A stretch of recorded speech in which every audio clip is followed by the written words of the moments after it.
నమస్కారం. జిల్లా సమగ్ర నివేదికకు స్వాగతం.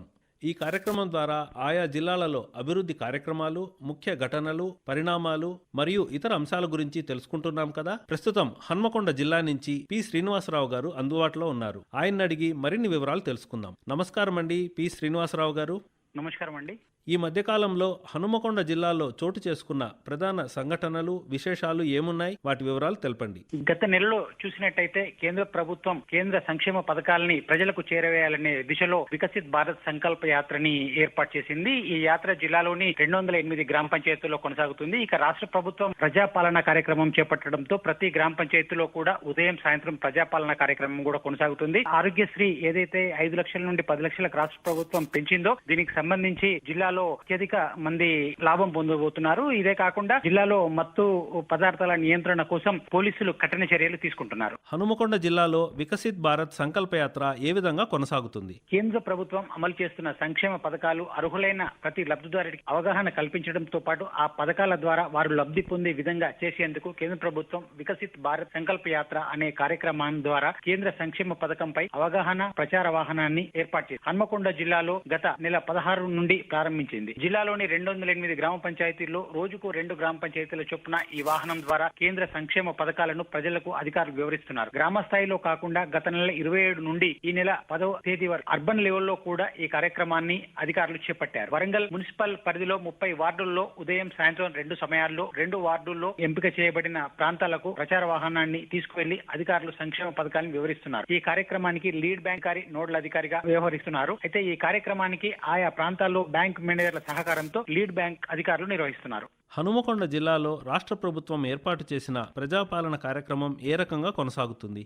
రాష్ట్ర ప్రభుత్వం ఎన్నికల సమయంలో రాష్ట్ర ప్రజలకు హామీ ఇచ్చిన 6 గ్యారంటీ పథకాలు పారదర్శకంగా అర్హులకు అందజేయాలనే ఉద్దేశంతో గత నెల 28 నుండి ఈ నెల 6వ తేదీ వరకు ప్రజాపాలన కార్యక్రమాన్ని చేపట్టింది. ఈ కార్యక్రమం 6వ తేదీ వరకు నిర్వహిస్తుండగా ప్రతిరోజు ఉదయం 8 గంటల నుండి 12 గంటల వరకు ఒక గ్రామ పంచాయతీ, మరో గ్రామ పంచాయతీలో 2 గంటల నుండి 6 గంటల వరకు మరో గ్రామ పంచాయతీని ఎంపిక చేసి ఈ ప్రజాపాలన కార్యక్రమాన్ని నిర్వహిస్తున్నారు. ప్రజలకు అవసరాలను బట్టి 6 గ్యారంటీ పథకాలకు సంబంధించిన దరఖాస్తుల్ని స్వీకరిస్తున్నారు. రాష్ట్ర ప్రభుత్వం అమలు చేస్తున్న ఆరోగ్యశ్రీ పథకం ద్వారా హనుమకొండ జిల్లాలో ఎంతమంది లబ్ధి పొందుతున్నారు?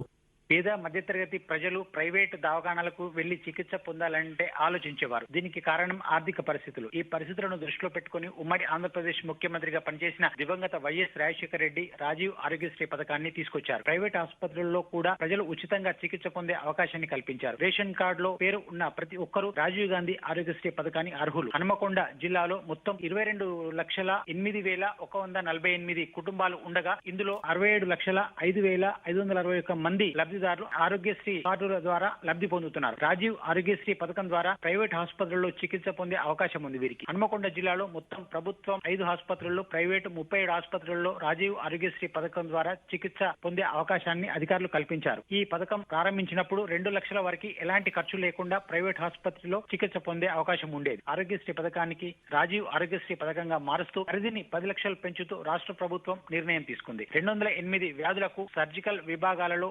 1383 వ్యాధులకు 10 లక్షల వరకు చికిత్స పొందే అవకాశాన్ని కల్పించారు. 126 రకాల వ్యాధిగ్రస్తులకు చికిత్స అనంతరం 1 సంవత్సరం పాటు ఉచితంగా మందులు కూడా అందించనున్నారు. మత్తు పదార్థాల నియంత్రణతో పాటు అక్రమ రవాణా నిర్మూలనపై హనుమకొండ జిల్లా ప్రభుత్వ యంత్రాంగం ఎలాంటి చర్యలు చేపడుతుంది? పిల్లలు, మత్తు మందు పదార్థాలు మరియు దుర్వినియోగం, అక్రమ రవాణా నిర్మూలనపై ఉమ్మడి కార్యాచరణ ప్రణాళికపై మహిళలు, పిల్లలు, దివ్యాంగులు, వయోవృద్ధుల సంక్షేమ శాఖ సమన్వయంతో జిల్లాలోని వివిధ ప్రభుత్వ శాఖల అధికారులు, స్వచ్ఛంద సంస్థల ప్రతినిధులతో జిల్లా అధికారులు సమీక్ష నిర్వహించి నియంత్రణకు చర్యలు తీసుకుంటున్నారు. డ్రగ్స్ వినియోగం అనేది సమాజానికి ముప్పుగా పరిగణిస్తూ ఎంతో భవిష్యత్తు కలిగిన విద్యార్థులు, యువత మత్తు పదార్థాలకు అలవాటు పడి భావి జీవితాన్ని నాశనం చేసుకోవద్దని అధికారులు విద్యార్థులకు సూచిస్తున్నారు. ప్రభుత్వ, ప్రైవేటు పాఠశాలల పరిసర ప్రాంతాల్లో సంబంధిత శాఖల అధికారుల పర్యవేక్షణ ఉండే విధంగా చర్యలు తీసుకుంటున్నారు. ఇదండి హన్మకొండ జిల్లా నుంచి పి శ్రీనివాసరావు గారు అందించిన జిల్లా సమగ్ర నివేదిక.